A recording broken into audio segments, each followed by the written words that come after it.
Welcome back to episode 10 of the Everyday Sens podcast. I'm Jack Richardson alongside Brennan Parks. And Brennan, today we have actual Sens news to talk about. They signed another player out of Europe, Nikolas Matinpalo. That's what we're going with. Again, we were struggling with the pronunciation of a Smekal. I'm still blanking on that until I hear it a couple times. I'll be good. But they signed him out of the Worlds. He's playing for Finland right now at the Worlds. He's a right shot defenseman, 6'3", 207. So, Brennan, how you feeling about this news dropping on this Thursday? We're recording Thursday. This is coming out Friday for you. But yeah, so a depth signing, as general manager Pierre Dorion put it. Yeah, well, first of all, I think we're all here sitting waiting for the ownership news. Like that's kind of been delayed again. I mean, we're into almost the end of the week now, and I mean, Ian Mendes said it would come out today, he thought, but I think we're almost pushing it further back. So while we're all waiting on that, Pierre Dorion is busy watching the World Championship. I think he's there attending it live, and I guess he got a good look at Matinpalo here, who he decided to sign, who signed like right before they played Team Canada today. I mean, I guess it's up to the agent, but. DJ Smith got a first look at him playing against him, and Canada bounced Finland, so Smith's going to give that to him a little bit in the room. But yeah, my initial thoughts are that this is good. It's just like Smekal that they signed out of Czechia. I think it adds competition, right? That's the big thing, and nobody's going to be upset if these guys don't make the team, I would say. I think you kind of come in with limited expectations, but it's the low risk, high reward signing. And those are the things that are going to be essential for the Sens and Pierre Dorion moving forward because it's cap effective, right? Like it's cost effective. You're saving money. You're only signing him to a $950,000 deal, and I think his cap hit's actually lower than that too. So at worst, like he goes to the AHL for the year, helps Belleville, right, and that's it. And at best, he comes in, he's an NHL level defenseman like Artem Zub, and you end up getting a guy who can play. So there's just no risk to it, and I think signing guys like this, it's essential for the team moving forward. Yeah, and I wouldn't normally put the height and the weight and everything, but it's important now because if anyone's watching this and you want to check out Artem Zub's listed height and listed weight, it is nearly identical. And even better, Matt Powell said in a interview, I guess I don't know if it was part of the press release or not. It was just in general his play style kind of thing, but he is literally Zub but Finnish. The way he was kind of talking, and I don't know if he'll be as memeable as Zub is, but to me, it's gonna go into that. It's the battle for the sixth spot, right?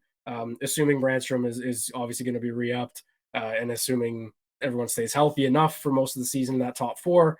This is for the sixth defense spot. It's a right shot, which is great because the Sens are short on those as is. They only have one under contract and now two with Artem Zub, who I mentioned as a very similar player, and now Matinpalo. So to me, I'm going to bring up JBD and Hamonic. Obviously, Jacob Bernard Docker is I could be completely wrong. I think he's got 1 year left. Maybe he needs a new deal. But the big thing about his contract, regardless, is that he's waiver eligible next season.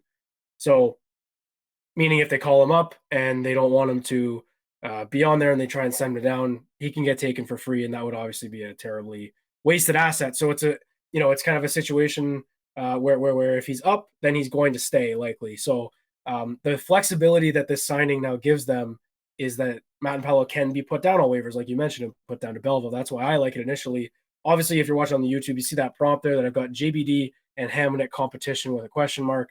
So I'll ask you, do you think it's less likely that they sign Hamonic, or do you think it's more likely now maybe even to just get that competition even higher? Yeah, I think Hamonic's gone. I think they made that decision though at the year end. Like, I think this kind of shows us that he's gone. But Hamonic, I don't know. I mean, he said he wanted to come back. He said he liked it. So it's always tough when you have a player who, and especially given that it's Ottawa and it's been a struggle to keep players for a long time. You get a guy like Hamonic coming in. He's a great leader in the room. Sanderson obviously likes him as a person, maybe not as much as a partner. But no, I'm just messing with you. I mean, Hamonic, I like to kind of bug him a bit because he's kind of been the whipping boy a little bit, but. Yeah, I mean, it's tough to part with a guy who wants to be here and who, he spoke so highly about Sanderson, but he spoke highly about Ottawa. He spoke highly about the community and in the locker room and the team, and then you don't re-sign him, right? It's bitter, but at the same time, like, we're past the point of just wanting guys who are nice dudes and good characters. We need players who are good on the ice, and Hamonic, yeah, he did some good things. He did. He blocked a lot of shots. He played a penalty killing role. He was good defensively in a way, but he made a lot of mistakes too, and he didn't contribute enough, in my opinion, anyways, on the defensive side of things. I don't think he's a good enough puck mover or skater at this point in his career.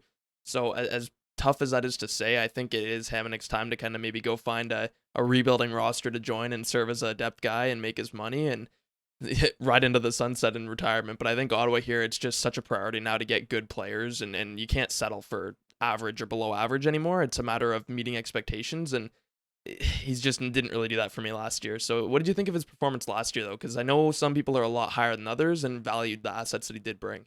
Yeah, I think I'm a bit higher on the season he had, but I understand like you can certainly upgrade that spot, and for all we know, this signing could be an upgrade, right? Um, the thing for me is I think you go back to a year ago, Hamonic came in at the 2022 trade deadline, which was a weird move at the time because he would have been available in the summer. But Dorion wanted to get him in Ottawa, get him acclimated, and honestly get him acclimated with Jake Sanderson because clearly that was the plan to play them together. Sanderson was up with an injury, but he's still with the team, so they got to know each other. I think the fact that we're actually even having the discussion that he might be back, and it's not like if you bring him back, this team isn't serious kind of discussion. Like it's worth having. It's worth discussing. Can he play on that bottom pair, and for what cost? He was making $3 million last year. He won't be signing for that this season, but I think with this signing of Matinpalo, I don't think he'll be back. I'm in the same boat as you. I did like Hamonic towards the end of the year last year, and I know that he's kind of he mushes Corsi and he just shoots the puck all the time. And it's funny because you look at even Jake Sanderson's Corsi 4, and it's just through the roof because he's playing with Hamonic. So every time he slides it over, that puck's going towards the net. And look, it might be a little, people might roll their eyes at it, but you puck to the net. You can't score if you don't put the puck to the net. So he had Bothers the hell out of me personally. Yeah, I mean, look, I know that it's not the right philosophy sometimes, but again, like I think that it's contagious for other defensemen who are, no offense to Travis Hamonic again, who are more skilled and can actually score from there, right? So I wouldn't be really disappointed if he was brought back. Like you said, great guy in the locker room. It's contagious as a fan when you have a player who's had some struggles, I guess, fitting in other markets. Like he struggled a lot in Vancouver. I think as a fan, especially during the time that Ottawa was in, it's refreshing. So for sure he deserves all that credit. But I'm going to say that they're not going to bring him back for a couple of reasons. One, in Dorion's end of year press conference, he said we would offer him a 1-year deal. I think honestly, Hamonic could probably get a 2-year deal somewhere. So you got to think at this point in his career, he's going to favor term over wherever, unless he likes Ottawa that much. And also in a interview in Belleville, I believe, so Dorion kind of did too. If people don't remember, he was talking about Jacob Bernard-Docker, and he said it's his spot to lose next season. And like I said, the Sens have 5 other defensemen under team control that are going to make this team. So you got to just assume if it's his spot to lose, JBD is going to make that team. And like I said, waiver eligible. So if he makes it, he'll be there. So to me, this is a competition signing for JBD. If you sign Hamonic, you can't really sell that as competition, especially if DJ Smith is back, because he'll probably play him in the lineup. So I like the signing. I got no problem with it. Adding depth is not a bad thing. And like you said, it's cheap. If it's this guy or Hamonic at 1.52 million, I'm taking this guy every day of the week. Yeah, and that last thing you said kind of irritates me on DJ Smith is that if you re-sign Hamonic, he's going to be in the lineup. And that is the issue right there with Coach DJ Smith, is that, like, Hamonic, I would love to bring him back as maybe not with Matinpalo here now, but I would have loved to bring him back as a 7th defenseman, just to have as an extra, right, if he's okay with that, which he probably would be. I mean, I don't think he's expecting to play a crazy role anymore in his career. But just having him as an option, it's almost the Zaitsev effect with DJ Smith, where he's going to overplay him and overuse him, because he did a lot of the season last season. I mean, he spent like over 700 minutes with Sanderson, and they had a negative 10 goal differential, and it just wasn't working. So for me, it sucks that you kind of have to work around the coach. It was almost the same with Zaitsev, where Dorion had to remove Zaitsev because he was basically DJ Smith's like favorite toy. Just kept putting him in even though it was not working, and it's just confusing almost as to why that happens. But that's a different conversation. I will ask you before I move on to JBD a little bit, and I'm just going to touch on Matinpalo again because I just wrote an article and have some more info on him just about the actual player. But Do you think Hamonic was worth the third round pick they traded for him at the 2022 deadline? Because there was a lot of outrage, including for myself, when that happened. I'm glad you asked that because I was going to bring up the same kind of thing. I do think it was worth it. I think it was absolutely. I'm gonna like before I kind of fully answer. Can you name a third round pick on the Sens right now in the A past third however round long? pick, eh? That's Oh, what I'm saying. off So the like top of I my guess head, my yeah. point is like they don't. I think a third round pick is right in between that value standpoint, right? When it's a fourth, you're kind of like you shrug it off and you just don't really think about it. Second round pick holds a lot of value, but I think a third round is depending on the draft. It can be very valuable. Like I think in 2020, they got Marilainen in the third round, um, and I think it depends who you pick, obviously, right? And I'm not trying to like say that it's not a valuable pick at all, but I think it's absolutely worth it if you get a year and a half essentially out of a guy who yeah, he might have hurt you defensively, and he might have not been a entirely positive impact on the ice. I think he was much better than was advertised. I think when, like you said, when that trade happened, it was doomsday in Ottawa. It was terrible.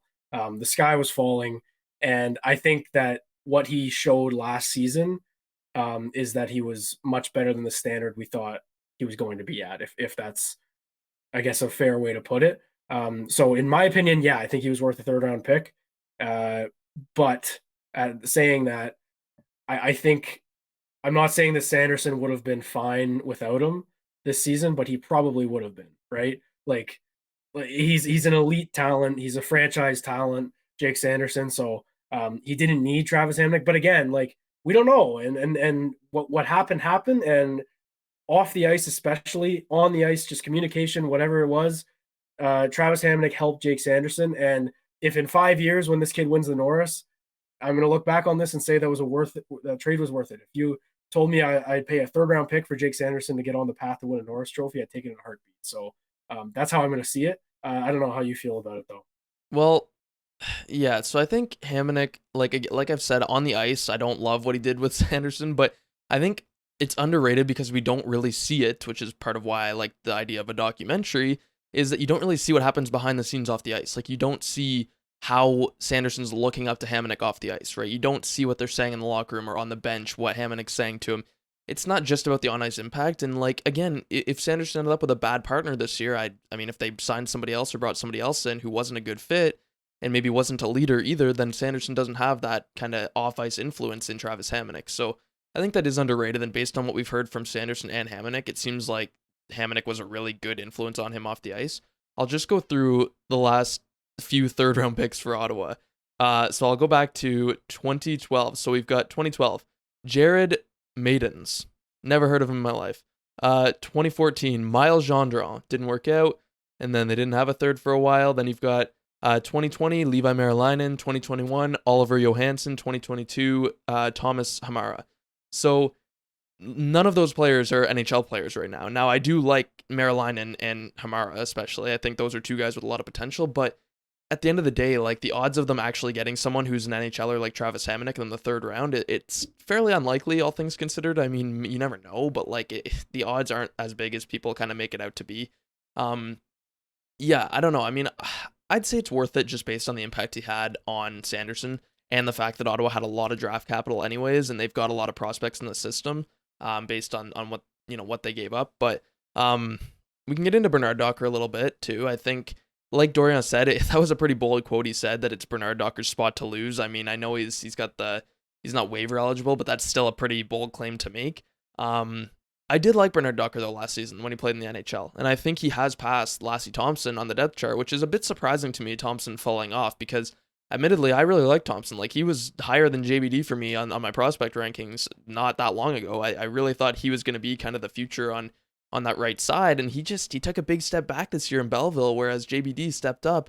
And I think with Bernard Docker, like he's an average size, he's kind of an average. He's average at everything. He's not really good at one thing. He's just kind of good at everything. Like he's just kind of average at everything. So that's not a bad thing for a bottom four defenseman. I mean, he could play in that bottom pairing role, and I mean, he played, what did he play? He played 19 games last year. He only got one assist, but he averaged 16 minutes. Like he was pretty limited in the role he played, but I remember tweeting about him and saying, like, I'd be confident playing him more minutes and giving him a larger role because I think he looks good, right? He was by no means a burden out there on the ice. He served his role well for me, and I thought his decision making was good and his skating was good, and like he wasn't behind the pace at the NHL level. So a lot of this comes down to training camp because it's just going to be a competition. Um, I've got a little list here. Like we've got the top four is solidified: Shabbat, Chikrin, Sanderson, Zub. Whatever iteration that ends up being in, that is the top four. If they're all healthy, then you've got Bernard Docker. Now you've got Matinpalo. You've got Max Gwinnett on defense, on right defense, and then you've got Lassie Thompson. And then on the left side, you've got Brännström and Clevin. So you've got kind of six guys competing for two roles on the bottom pairing. And I mean, like if you had to predict right now, what do you think your bottom pairing is going to be? I'm going to put you on the spot a little bit. What do you think your bottom pairing is going to be entering next season? Erik Brännström, Jacob Bernard Docker. It's his spot to lose, and I love this player. I think he's been one of my favorite prospects for a long time. He's been a prospect for 5 years now. Let's not forget he was taken in the same round as Brady Tkachuk. If and that's crazy to think about, right? Because Tkachuk steps right into the NHL, becomes a superstar, and it's weird, right? Because usually if a prospect takes 5 years, you're like, okay, like clock's ticking here, buddy. Especially in the NHL now, the league is young. So he's gonna be what, 23? Uh, I just I say it's weird because he hasn't fallen off anyone's radar. And like you mentioned, Lassie Thompson, he's struggled. And Dorion mentioned that in an interview. He said Lassie knows he can be better, and I think that's the second year he said that. And I know that for a long time, or at least in the last couple of years, prospect wise, it's been uh, Bernard Docker versus Lassie Thompson, and also Ridley Gregg versus Shane Pinto, right? Just kind of like the guys that were coming up at the same time, all drafted within 3 years, all that. Um, I'm a huge fan of JBD. Like you said, I thought he played very well this season when he was up.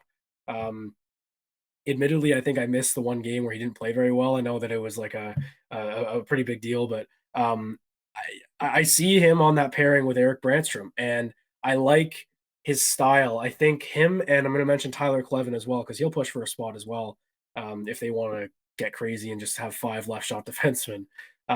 But I think JBD and, like I mentioned, Clevin are defensive defensemen who can move the puck. And that's how you have to play in today's NHL. You have to be able to, if you're not going to be a power play guy or a point guy, you have to be able to defend properly and also move the puck. And the best way to defend is to have the puck in on your stick. So I think I've tabbed him as Thomas Chabot's future partner for a long time now. With trades that have happened, that's probably not going to be the case this season. But he's a guy who can do that. Like you said, he can step up and play bigger minutes if we need him to. But you mentioned he averaged what, 16 minutes this year, probably based on injuries when he was up. That's right in the sweet spot. That's probably what he's going to end up playing on a third pair. Penalty killing, no power play. Like I really like the idea of him with Erik Brännström, and it's not only that he's a right shot, and I think that gives him and Matinpalo the edge over a guy like Clevin. But you also mentioned Max Gwinnett, 2019 sixth round pick, I believe, in the sixth round, a dark horse, Seventh right? round. And seventh round, even better. I love seventh round stories. I think that depth chart wise, he might have passed Lassie Thompson this season. He got a call up at the end of the year, and Thompson didn't. He got his game. So I think that kind of tells you everything you need to know. I wouldn't be shocked if the Sens trade Lassie Thompson this season, possibly. And I'll touch on him because he is kind of linked with JBD. They've been, neck and neck. I've always said for 3 seasons now that both of these guys won't be on the team at the same time. One of them is going to move on at some point, and the Chikrin trade just solidified that. But I think Thompson, like I mentioned with JBD, he can play a defensive game, that is his game anyway. With Thompson, he's an offensive defenseman, and there's no room for that kind of player on the Sens right now. They've got 4 offensive defensemen right now and 1 defensive defenseman. They need another one, right? So I don't think Thompson fits into that. I think he's smaller than JBD. So that would be, I guess, just my take on that spot. I'm gonna say you agree with me. Just I haven't watched Matinpalo enough. Maybe he comes in and beats out JBD, but right now I'm still on the Bernard Docker train. I would agree with you based on what Dorian said, especially. I think now with Matinpalo, I can talk a little bit more about him because yeah, I've got a free article up on everydaysens.com. Anybody can read it. I just kind of like I read a lot about him, and I watched his game today, which is obviously just one game. I didn't base a whole lot on that, but right away, I mean, he's a big guy. He stands out physically, and he's a good skater too. He's really really smooth, and he's got a good stick. He negated a couple of 2-on-1 opportunities. Like he has a good gap. So the problem with him is that he's never played on North American ice. He's always played on that bigger ice surface, and like this is a guy who nobody really knew before this season. He really broke out this season. He scored 16 points in 51 games, I believe, for his Finnish team in the Liga. But before this, like even in Finland, like he was pretty unknown. He never really was even expected to sign a contract in the Liga a few years ago, and then he did. His career's kind of been like hard work. Like I read some scouts and what they were saying about him, and it's been like he just grinded his way out of a junior B league and up into this top men's league, and he started a first pairing role on his Liga team this year, and was one of the better shutdown guys in the league. Like he's just a stay at home defenseman, like he said in his quote. And I can just read that. I guess I would define myself as a basic defender. The most important thing for me in games is to take care of my own end first, and only then look at the attacking end. My strengths are my grappling and skating, and I think that got lost in translation a bit because grappling is kind of a weird word for hockey, but that was a Finnish interview he did that I found there a while ago. So I think he brings a lot of good things for a bottom pairing defenseman because generally speaking, you want, and this is why people don't love Brännström on the bottom pairing, is you want a bigger guy who is like really good in front of the net and good at boxing out. And like I think of like an Erik Brännström. Obviously, he's in a bit of a bigger role for Tampa, but he's the kind of prototype you look for on the bottom pairing because your top four is going to be those more offensive guys. I think Matinpalo brings that kind of role. Now, I haven't watched him a whole lot, but what I've read from scouts is that he needs to round his game out a little bit more. Like he's not super well rounded, in which case I saw some people saying maybe he spends a year in Belleville and then he's more ready for an NHL role after that, kind of working in the organization. But regardless, it's just a camp body. That's what it is.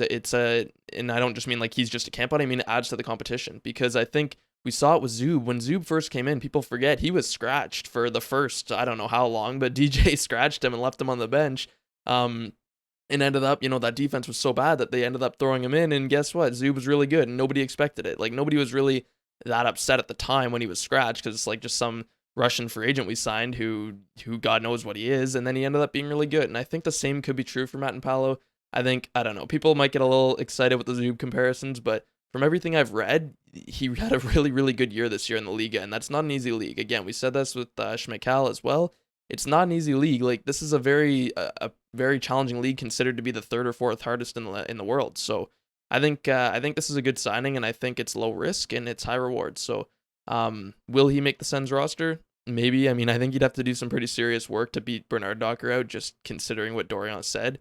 But yeah, I think it is like a 6-man race right there, and I wouldn't be surprised if Gannett sees a lot of games next year. He was really, really good for Belleville last year, like really good. He's a dark horse, like long-term roster candidate for me.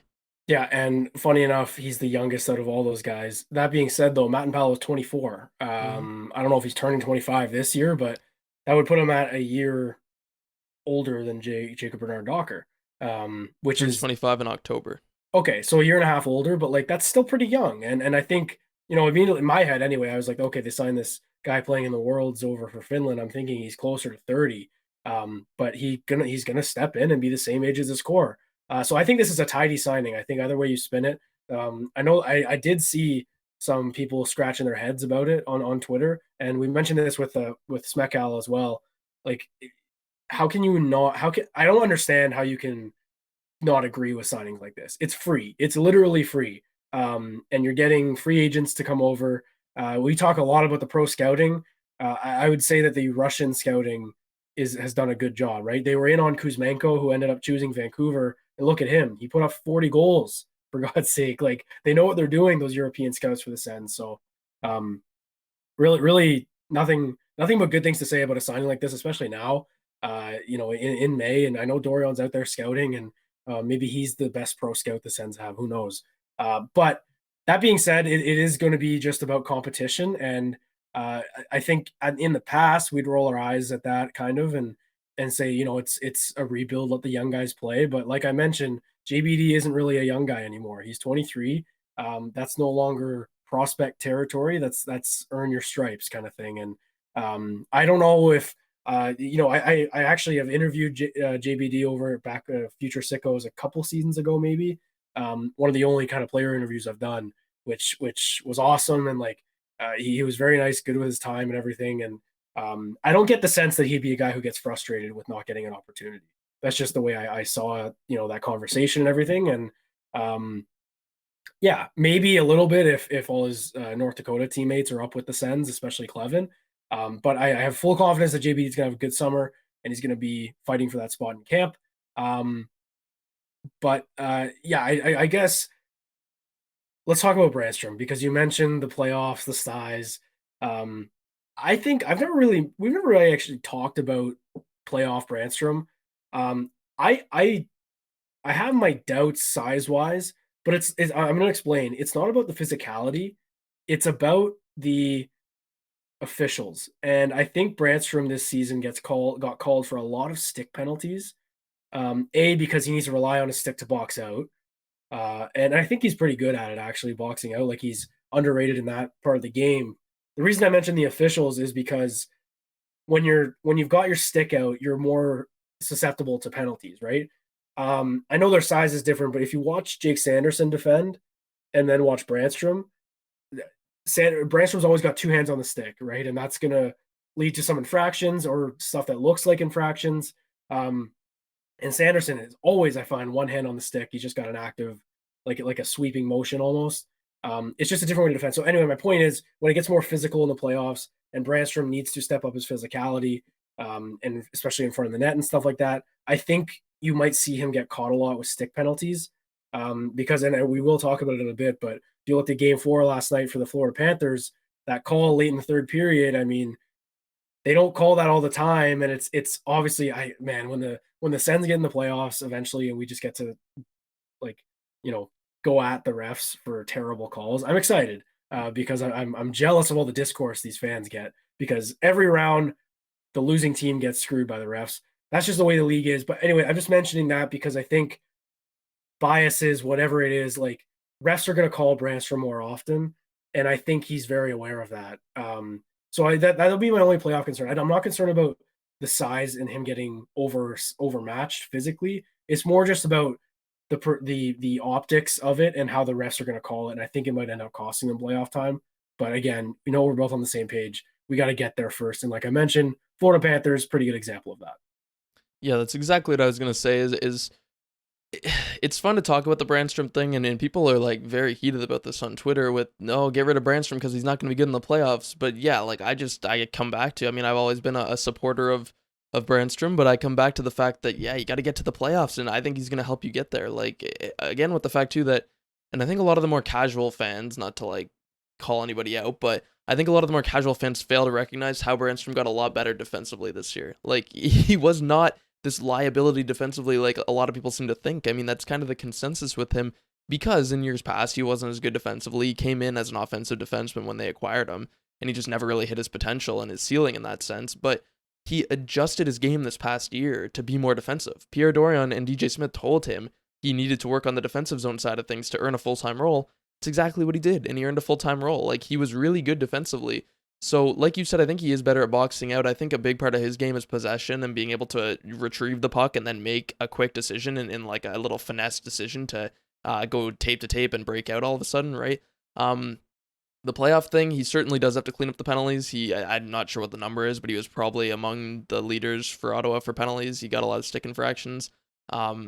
Again, though, I mean, I want to see more of Brännström, and like I said, I'd be okay with signing him to term because, yeah, you have to get to the playoffs, but this guy, like, he improved a lot last season, and I think he's going to take another step this season because that's generally how the development of a young player works, is they take steps forward until they're in their prime. So, yeah, I mean, I'm excited about Brännström. I have, like, little worry about his playoff performance. I'm kind of on the opposite side of things with that conversation just because I don't really care until we make the playoffs and he struggles. If we make the playoffs this year and he is a liability in the playoffs, then we can talk about maybe getting rid of him, replacing him with Clevin, whatever it is. But for now, I'm saying he's the best option, and he's going to make the team better than a lot of the other defensemen are that are in this race. Yeah, no, I completely agree, and like I mentioned, it's about getting there, and it's about um, for this path that the core is on. It's about getting into the playoffs. That in itself is going to be a massive feat. And then once we're there, we will evaluate who to keep and who I'm gonna make a lot of. I think we both are. We're gonna make a lot of comparisons to the New Jersey Devils this summer.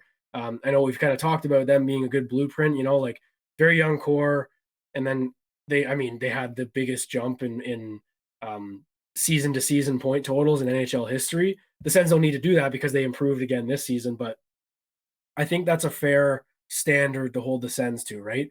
The Devils did the absolute like opposite of what the Sens do, and they had a blistering November. They're the best team in the league, and I think that anyway. My point is, I think that the Devils had a decent playoff run this season, and I don't know if anyone on in New Jersey is pointing out players on the roster being like, this guy can't play, except for maybe Jesper Bratt, who admittedly again is another undersized player, but that's kind of where the comparisons end to me. I think once the Sens make it in, then we can have this discussion more seriously. Okay, so I mentioned we were going to talk about the Florida Panthers. Uh, we've almost not talked about them at all. I feel like we've mentioned them because they were playing the Bruins and they were playing the Leafs, and we were talking about that. Um, they're hot and they're on a roll, uh, but they were tied with the Sens on March 3rd, which was the NHL trade deadline. That was about 20 games to go. They were tied with the Sens, and the Sens actually had 2 games in hand at the time. And then obviously history is history, and the Panthers were one of the best teams in the league in March, and they made the playoffs on a a lucky break, I guess, because Pittsburgh lost to Chicago. All that. Um, what do you make of Matthew Tkachuk? I know you were tweeting that Brady Tkachuk needs to, or not needs to, but he will get fired up because of this.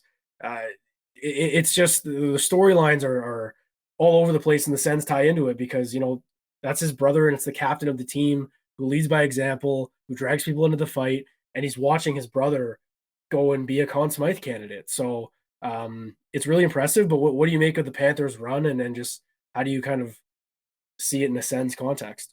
I'm sort of irritated by it because I was really hard on the Panther fans when there was like this brief Twitter drama between Sens and Panthers fans, and I was fairly involved in it.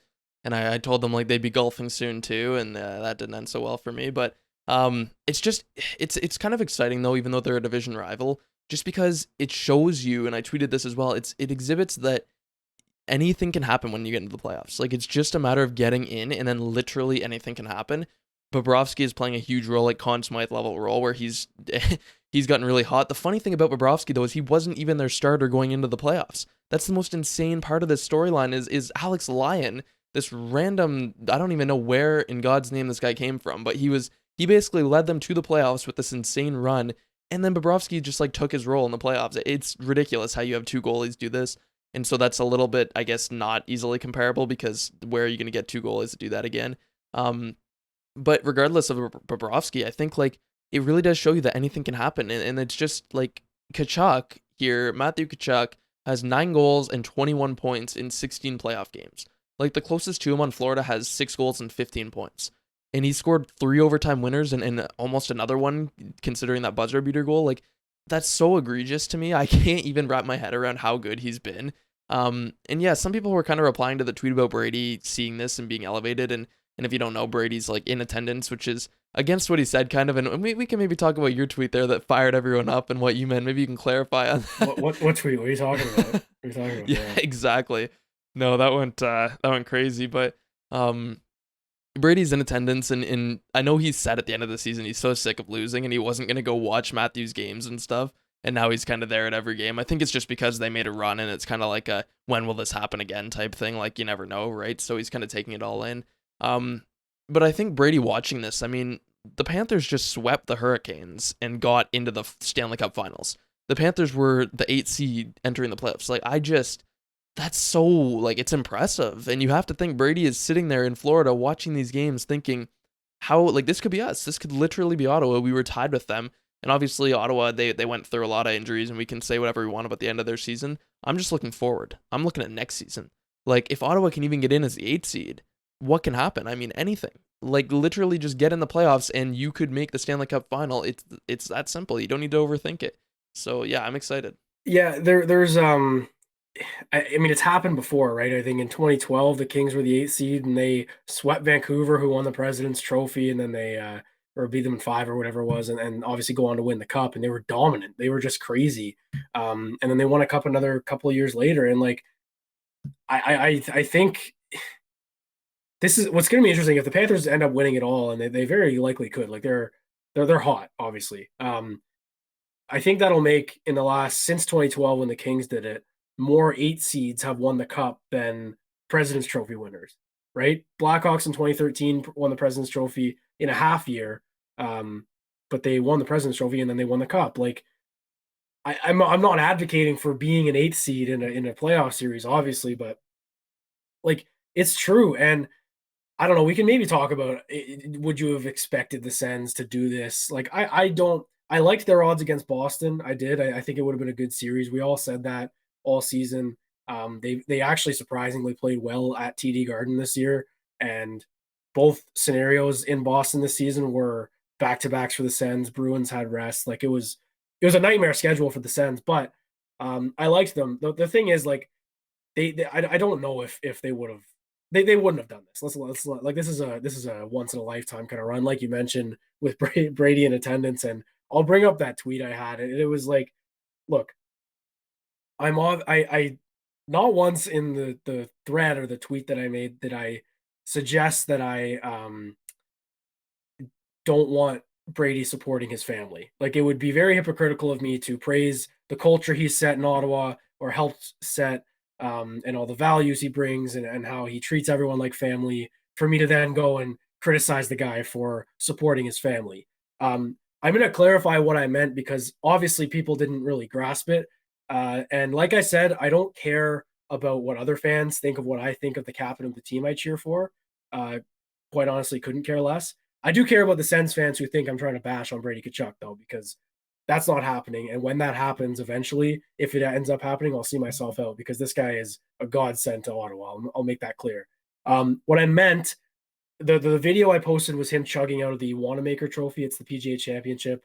Brooks Koepka was there, having a good time. He was a little riled up, it looked like, but my what I meant or what I inferred, and people didn't really read into it, is that I'm a little bit tired of seeing videos of Brady like drinking and having fun. And not that he can't do that. And I like seeing videos of it. It's fun. But I'm thinking back to 2 years after the 2021 season. I think him and Norris are on stage singing at Heart and Crown or something like that. And then last season they're at the team, end of year party. He's got his shirt off and bartending. Like it's all fun. It's just like it's now been 3 years of this where it's him going to his brother's games, and cheering him on, and he's making headlines, being like, yo, like, and then the media is pushing this narrative on him when they're doing their interviews, like you guys have this young up and coming team, blah blah blah. It's going to be, future is bright. Like we were saying, future is bright in 2021. It's been 2 years and they haven't made the playoffs. So that's where the tweet was coming from. It's obviously not making like criticizing a guy for supporting his family. It's very unique. None of the Kachucks, like Keith Kachuk, never made the Stanley Cup final. This is really impressive. It's in Florida. It's a big thing for the family. That's where it was coming from, and that's still what I think. I'm not backpedaling on what I said. So yeah, it's a bit of a long-winded answer, but I'm not gonna lie, it did kind of bother me that people thought I was going after Brady Tkachuk for just having a good time in general. I meant like it's time for playoffs in Ottawa, and I know he knows it. But like you said, I think he's a bit reluctant to be in the spotlight this time, just based on like the headline says there. If you're watching on YouTube, Panthers and Sens were tied on March 3rd, and now the captain of our favorite team, of the Sens, is just at their games watching. It's just kind of a unique scenario. And I'm ready to move on, which is what I said in the tweet. I'm just ready to move on from oh look, the guys are having so much fun. Like I know they have good fun and I know they're a good vibes team.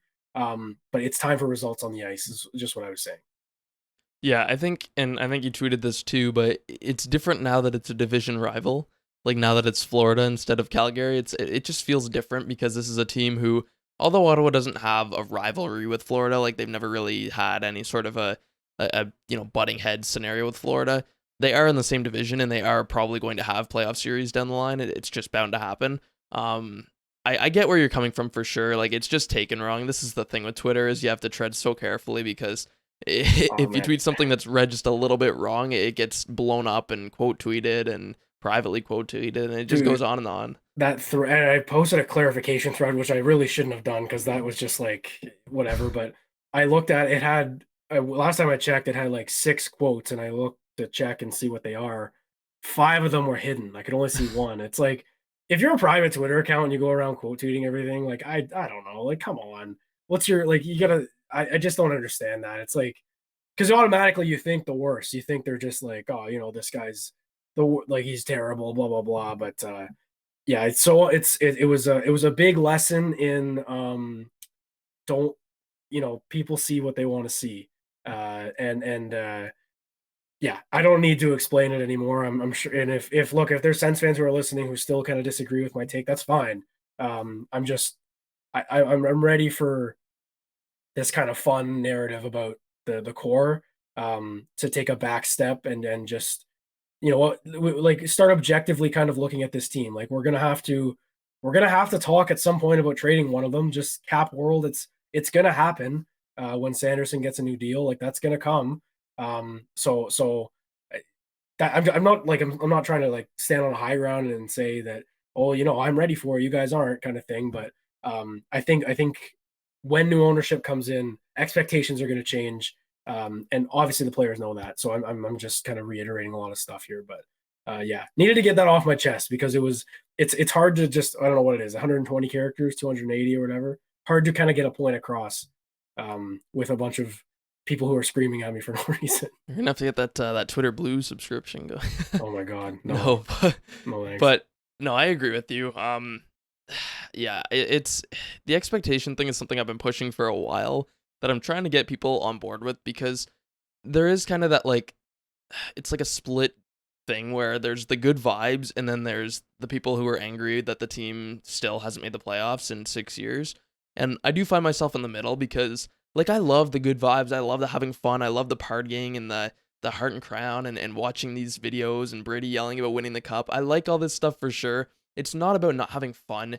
I guess it is kind of tough to say like they don't know that they're going to win, because Brady said himself in his year-end press conference like he's tired of being eliminated and he wants to win, obviously, and he's super competitive. But yeah, like we just want to see it on the ice. That for me anyway, that's what I want. I just want to see it on the ice, which is why I know they kind of cracked under the pressure this past year when things got a little hot. But my God, this year, like, these are intense expectations that I have anyway. I'm saying like it really is playoffs or bust right now. If they do not make the playoffs, I want some serious things to happen. Like, I want some serious turnover on the ice and off the ice, because it's time to actually show us that you're serious about winning. Yeah, and I had some people being like, this is why star players don't want to play in Ottawa, and I'm like, come on. That take to me is ridiculous. The amount of leverage, or maybe not leverage, but like the rope. We talked about the rope that DJ and Dorion have had. How about this core though? I mean, let's I love them. I think they're built and they're fun to watch. Great people. They have had a lot of wiggle room here, and it's just been all about vibes, like I said. And like again, like we've both been iterating since we started this podcast a month ago. Like we're we're going to push this narrative that they need to win next season. They need to make playoffs, and it's totally reasonable. But I think people just saying this is why no one wants to play in Ottawa. It's like, where have you been the last decade? This is literally the easiest Canadian market to play in. It's not even close. So not Well, that I'm trying to change that. there's not a lot of accountability, like, and that's No. inside the organization and out, like, to the media, to everything. And we don't want to, like, we're not saying anybody in specific. We're just saying in Yeah. general, if you look at other markets, like, there is no accountability in Ottawa. There hasn't been under Eugene, and there never was, just because, like, if you tried to ask the hard questions or if you tried to say anything, generally you were booted out and you were no longer there. So I mean, I don't know. I don't see how anybody can say that about you. If players don't want to come to Ottawa, I mean, there's various reasons for that in the past, but I think that that's kind of shifted now with where things are at. Yeah, and again, these guys love it here. They signed long term for a reason, blah blah blah. But they knew at some point winning was going to be expected, and that's now. So And that's kind of what I'm going back to this tweet because this is a great time to Did you talk actually about it. say the tweet? What if people didn't see it? Yeah, sure. I'll read it. So I'll show it the video or whatever for people on YouTube. It's it's just him chugging out of a trophy, nothing crazy. Like it's a fun video and it's with the PGA champion, Brooks Koepka, one of the best golfers in the world. Like it's good headlines, blah blah blah. Like it's fun. So I said I love Brady Tkachuk. He's going to be one of the best Ottawa Senators of all time. And then I said, but I'm ready to move on from stuff like this. I know he knows it, but playoffs have to happen for the Senators next season. Right under it and right away too, because I figured it was like I'm not an idiot. I know it was gonna cause something. Um, I said it's fun and I still love seeing it, but it feels different with a divisional opponent and it being driven in the conference finals, especially when the Sens and Panthers were tied at the trade deadline. And then in one of my replies I also said like I'm not bashing him, but I think this is the last year it's going to be accepted. And I went into it with a couple people. It's like with Sens fans, if they don't make the playoffs next year and Matthews in it, and you see Brady at his games just having a good time, which again he's allowed to do, but like if they miss the playoffs and he's out in Byward Market again, just yelling we're going to win the cup, I'm going to not react the same way as I did this time. And I think that the last 2 or I guess 3 years now, the Sens have started out completely flat, been out of it since the start. Um, I think that this pressure that Brady himself admitted they got, they folded under the pressure this year. I think when that goes away, the players obviously are loose. They play better, less expectations.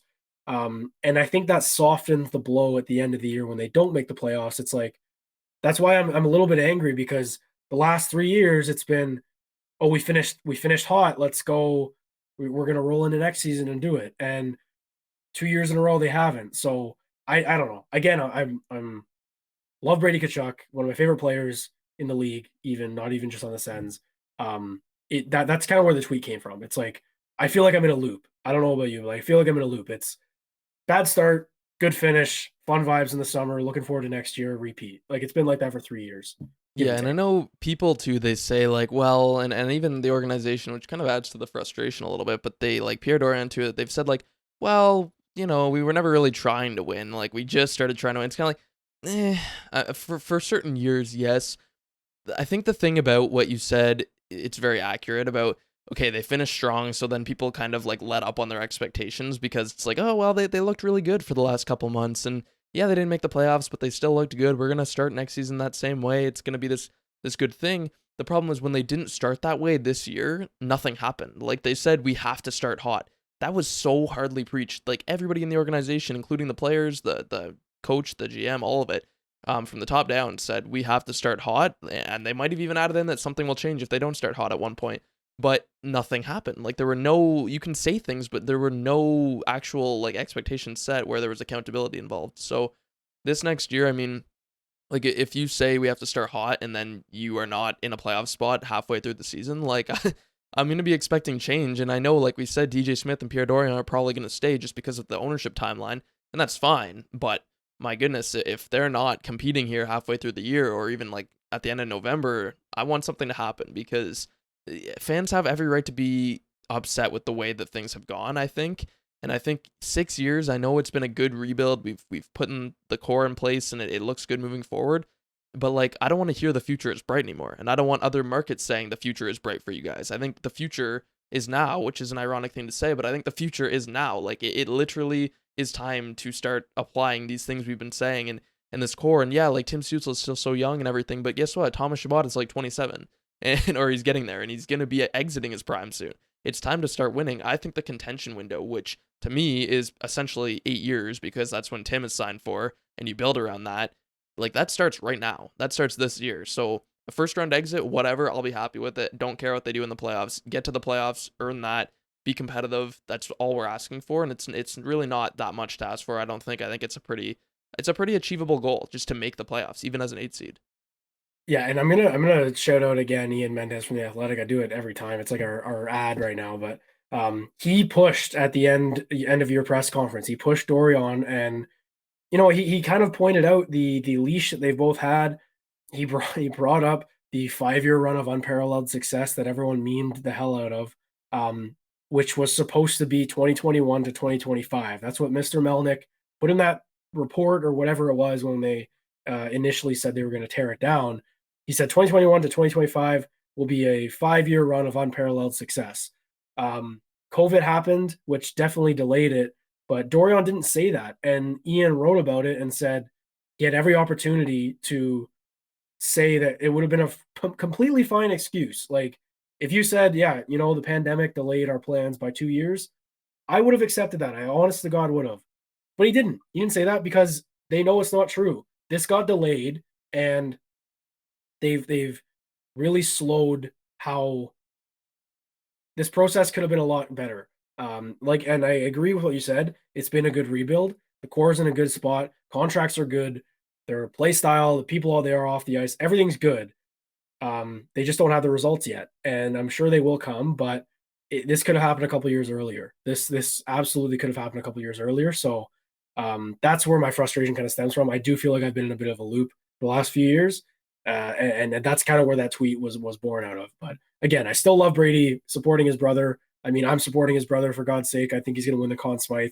And it's I don't want to say it can only mean good things for Brady moving forward, but I think Locked On Senators, they put out a graphic of the year to year, age wise with Brady and Matthew, because Matthew is 2 years older than him, and it's pretty on par with the points per game. Now Brady has to explode for 105 points next year, but he had a career high 82, 83 this year, so it's possible. But yeah, any more thoughts on just the Panthers and maybe facing against Mark Stone? We could have a Matthew Tkachuk against Mark Stone final with Vegas if they can close it out. Obviously, if you're listening, you'll know if they swept the Dallas Stars. But any last thoughts on the Panthers and the Sens, kind of that narrative? Well, my prediction wasn't so hot about Carolina and Dallas in the finals here. Jeez, that's kind of crazy actually that both could be swept. Wow, what in God's name is going on in these playoffs? I mean, Brady's really close with Mark Stone too. We know that he was at his wedding and like they're good, really good friends, like very close. So that would be kind of cool to see. I mean, I'm sure we'd get some more videos of of Brady with Stone and Matthew and all this other stuff. I don't know. I mean, for me, I have trouble watching the playoffs at this point. I know everybody loves it. I personally just love the Sens. I am like ready for the season to come around. I'm ready for the cup to be handed out. Let's get to the draft. Let's get to free agency. I think it just comes back to what you said for me, where it's like I almost don't like watching other teams win, especially the Panthers, just because I feel like it could be Ottawa. In an alternate universe, it could be Ottawa who's gone on this crazy run, of unexpected things. I don't know. I'm fired up for next year. I'm ready to get to October here. I think the signing today we can loop back to, that was good. I think it's a good job by Pierre. I think I'm excited. Like, I don't think DJ or Pierre should necessarily be back next year, but I think with this timeline, like it's kind of a last shot for them. It's just a last shot to prove it. This is the ultimate prove it year for Pierre Dorion and DJ Smith. If it doesn't work, they're gone. They're canned. Probably not even at the end of the year, probably right through the year. New ownership's going to be announced soon, and they're going to come in with some hot expectations, especially like we're not going to get into all this because we're running pretty long, but like the Kimmel brothers, if they end up winning, like they're forward thinking, they've got that advanced mentality. I think that Pierre and I don't know if Pierre or DJ fit that mentality. So I'm excited here. I think our next pod we might have the ownership news, if I'm being optimistic. We'll see. But yeah, that's all for me. I think we've kind of hit on everything.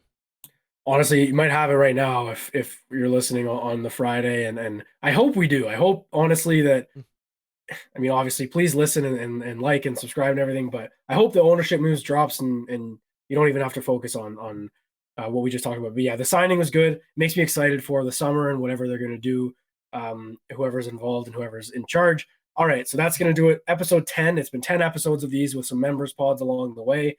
And so, again, we're really happy about all this. We plan on starting in the downtime of the off season so we can kind of ramp up, and I think we're doing just that. So thank you everyone for tuning in. Subscribe to everydaysens.com, subscribe to the YouTube page, and download your podcast anywhere you listen or watch. And we will see you guys on Monday.